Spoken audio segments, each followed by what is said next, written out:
ওই ফিলিস্তিনের লিখে রাখেন, আপনারা মিডিয়া দিয়ে প্রচার করে দিয়েন, এই ফিলিস্তিনের বাবে লুদ নামক জায়গায় তাদের মিসায়া, তথাকথিত মিসায়া মাসিহুদ দাজ্জালকে ঈসা আলাইহিস সালাম হত্যা করবেন ইনশাআল্লাহ।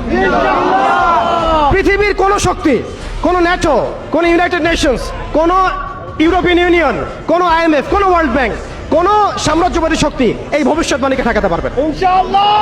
আপনি আপনাদেরকে চেষ্টা করতে দেন, সারা পৃথিবীর সমস্ত মুসলমানকে যদি এখন তারা মেরে ফেলে, তবু এই অকাট্য ভবিষ্যৎবাণী ইনশাআল্লাহ তাআলা তারা পাল্টাতে পারবে না। এটা আমাদের আশার জায়গা, এটাই হচ্ছে চূড়ান্ত বিজয়। এবং ঈসা আলাইহিস সালামের হাতে আগামী 40 বছর লিখে রাখেন আপনারা, এরপরের 40 বছর ওই বাইতুল মুকাদ্দাস থেকেই সারা বিশ্বে ইসলামী খিলাফা কায়েম হবে ইনশাআল্লাহ। যে খিলাফা শব্দটা এখন রাজনৈতিকভাবে আপনারা নিতে পারেন না, হজম করতে পারেন না।